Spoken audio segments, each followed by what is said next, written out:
Howdly doodly do, citizens of the nerdy world. Do not press that pause button because welcome back to the fashionably late review of the DLC of Life is Strange True Colors, Wavelengths, the prequel, kinda. Pretty much, yeah, it's a prequel.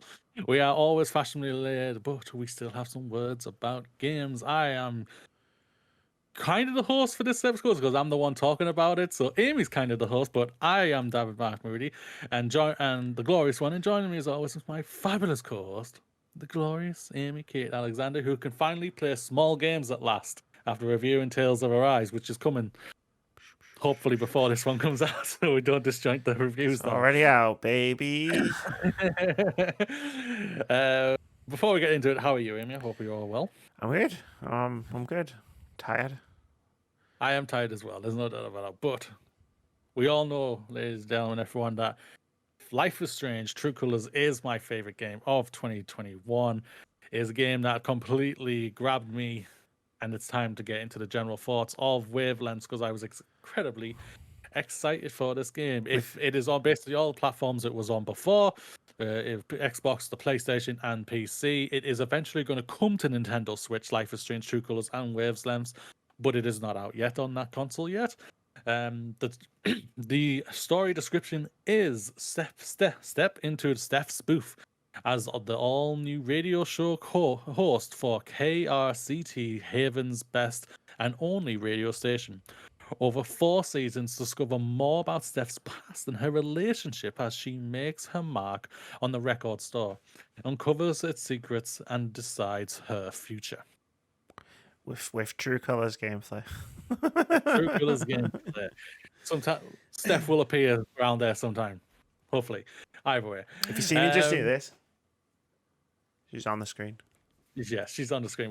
Both of us kind of love Steph either way. My general thoughts on this. I love Steph. Steph, like I've already just stated, is like she is arguably probably my favorite character of this year. Like probably her and Alex are basically tied I would say most of the time, but like Steph is such an amazing character. This is a very short prequel. It's like 3 hours long. I had a lot of fun with it. There are a couple of things I will get into that I was thinking you could have done a little bit more, but I can understand with the times what they were going for this game for it. Had a lot of fun. And let's get into it. That's my general thoughts. Story, characters, and voice acting. Like you say, it's about delving into the first year, the year before Life is Strange True Colors, and you are playing Steph. You go through the 4 seasons: winter, summer, spring, autumn. I know I put them in the wrong order. I don't care, and everything. Yeah. Going through that. And you go through a certain stage in her life. Each part is a stage of it, and it's really well done. You explore what she's gone through. Basically, it's basically a prequel to True Colors, but it's also kind of like a small sequel to Life is Strange 1, where basically you find out how she's feeling with everything that happened in that game and everything. Obviously, if you've played those games, you know Steph had a crush on one of the main characters in the Before the Storm, I believe, if not both of them. And obviously, going off canon from that, both those characters are sadly no longer alive. Boo! And Wrong choice. Wrong ending choices. Deck 9. For shame. Yeah, they're basically saying, yo, you may have 2 choices in Life is Strange 1, but we are definitively picking that I never felt like I had a choice in Life is Strange. I don't know what you're talking about. Characters died. And you go through that with her. You see what she's holding back, why she has separated from her band, which was exploring traveling in the America, and obviously she's landed in Haven and everything. You see why that happened, why she's grown distant from a certain friend who we get further into the game with, and it's really well done. The voice acting is stupendous by Kate Benenzi. Katie Ben. Katie Ben, thank you for double checking that for. My phone's using currently a light, so I am going to. have a look now on Twitter because I do follow her. Katie. You can just check on mine because she tweeted me once. It's no Yes, she big did deal. as well. Yeah, she tweeted me once as well. It was a big deal. But yes, she does a fabulous job. Like I'm stating this right now. Game Awards, if either her or Alex's voice actress aren't nominated for Best Performance of the Year, or if not both of them are not nominated, you failed already, and we're not watching it. Well, let's not go that far. Okay, but you've still failed either way. But no, yeah, it's really well done when it comes to the story and characters. To that gameplay design it's a Life is Strange point and click.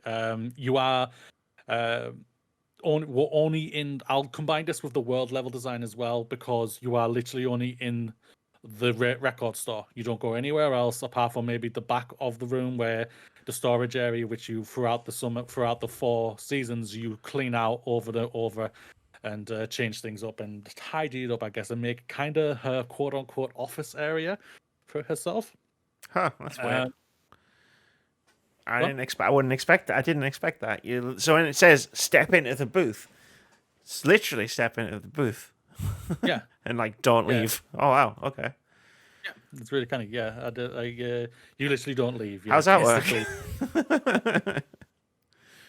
I enjoyed it because of the story they were going for. I can understand why people maybe were a little bit disappointed of just being in one area, but they do specifically tell you that in the general information that step into the booth. You basically this is where you're going to be. The trailer when you see it is all about being in the booth and all about being in at least the record store area, and I think it's really well done. But I understand if anyone was disappointed by that.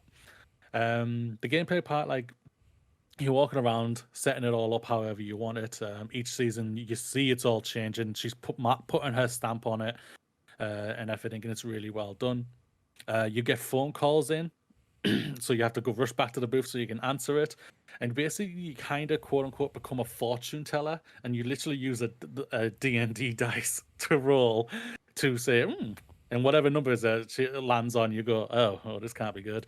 How can I make this good, or something like that? And you'd be very frank. You can be very frank and honest, or you can be like just bullshitted. I think most of the time she bullshits most of the time for all of it, but she comes a long way when it comes to honesty as well, and it's really, really, really, really. I enjoyed it. I just enjoyed the banter with it because you can see this is her journey, and this is kind of helping her when she actually doesn't realize it's actually helping her, especially because she's trying to hide basically, and it's really, really good. I'll shout out just like we did when it came to True Colors. The costume designs for her are amazing. She's like it's really, really, really, really, really good and really cool for her. Sound design and music. It's one of the strongest parts in what was True Colors, and it's the same for the year. This music is absolutely breathtaking. I've already got the soundtrack saved up on my YouTube Prime, and I'm like, I play it along with the original with True Colors. And it's really, really well done. I really enjoyed the music. There's a part throughout the game where you kind of you kind of Steph, you are Steph, and you're helping her create a song in a unique way, and I really enjoyed that. So how it was done by the end for me with the things I picked, I really enjoyed the song that it was done. But it was really, really well done. Can you like For save it at the end? Listen to it. Can you like save Yeah. it and listen to it at the end? Yeah, yes, you can. Yes, it's really kind. You can even have it perform on the radio station if you wanted to. If you want to do that, it's really good. I really had a lot of fun. I'm just going to jump back to a little bit back to the story and characters. That one thing because I forgot one thing there. The only character you see is Steph. Physically, Gabe is around, and you hear him and speak to him a couple of times. Charlotte is around, but you only text with her. Same goes for Ryan. You just text and everything like that. But like they go through like they're obviously in the hub, the world hub, the say the Discord hub, what they have in True Colors. I can't remember what it's called. Where they're all chatting, they're all in a WhatsApp group and My everything. block. And you're going back through that, and it's really, really well done. You see elements of like you can see their friendship to blossoming and everything for that. But this is where it gets to the part what didn't work because you didn't see any of that happening. It felt forced a little bit. Like there's a connection. You see that in True Colors of how she is in the game, but when it comes to Wavelengths, you don't feel her that she's connecting with Gabe, that she's connecting with Ryan. Because like in True Colors, like Ryan's arguably along with Gabe her best friend, and she has a great connection. You don't really see it in True Colors, but you actually realize in Wavelengths she has a great connection with Charlotte as well, but you don't see that. You hear things like when you explore on the thing, you click on, oh, I mean, Charlotte did this. This was awesome. I can't remember much of it because I got really drunk that night or something. But Yeah. it was awesome, and you can feel it. But because you didn't see it, I can. For me, there was a bit of a discord. It was disjointed a little bit. If you just saw that little thing, it might have just flushed it out even more for it. It's like implications. It's like, we're best friends because I'm telling you. It's like, but Yeah. I don't feel it because I'm not seeing it. You're just telling me it, right? Yeah, basically, and that's a little bit disappointed on that. Another thing, what was a little bit disappointed is how she reconciles with the things going on in her. It feels a bit rushed because the season you skip basically you finish the part, you finish the day in that say winter, and then you skip to spring. And then you do the day, then you skip the summer. So you have to be very watchful on the things of what she's saying and the things that she's writing in Texas. To say Gabe, Charlotte, to her friend who she's basically disjointed because of who I can't remember his name. I'm trying to find his name. The geek who loves D&D as well. But I can't remember his name for it, which is really annoying and disappointing for me. But he's in it. You see him in a video calls and everything, and like they play D&D, and it's like they reconnect. They can reconnect over that, and it's really well done. But because things are skipped over for me, the recollection of the payoff I think could be a little bit disjointing for people.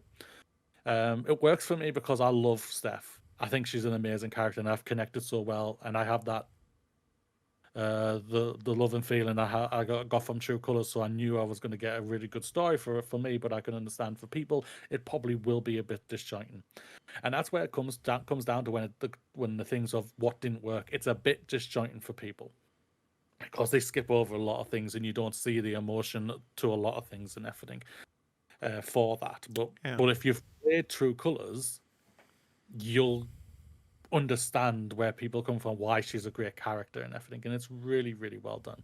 The ending is chef's kiss. I'll say that right now. The ending is chef's kiss. I'll say that right now for it, because especially how you and me played True Colors, Amy. It's just like, oh yeah, oh yeah, we're going down there. What are But you it's talking really. about? Don't know what you're talking about. But there's nothing really anything else I want to shout out for it. Like, it is a good 3 hour prequel to set up for True Colors, and if you hadn't already played this True Colors, the Wavelengths are a good appetizer for you to go into True Colors, and when you get into True Colors, you just like full boom of excitement for that type of thing, and it's really, really well done. I had a lot of fun with this. Deck 9 have blown me away with True Colors and the Life is Strange series they've done this year, and I do look forward to seeing whoever does next. If Deck 9 do the next Life is Strange, or if it's going to another studio or something. I am generally looking forward to that. I won't lie, like everyone says, please just give us a game with Alex, Steph, and Ryan. Make a sequel, but like a proper one. Yeah, bring a proper sequel this time. Yeah, do Life it. is Strange, True Colors 2. Do it, cowards. Do it, cowards. Do it. Well, that is it for the review of Life is Strange Wavelengths. Let us know what you think of Wavelengths. Did you enjoy it? Did it not hit for you, or was it somewhere in the middle for you? Leave a comment down below. As it's time for us to get out of here, because the nerdy world needs us. We need to play more video games for us to eventually be late to review them, because we are the fashionably late reviews. We are out of here. Say bye, Amy. Bye.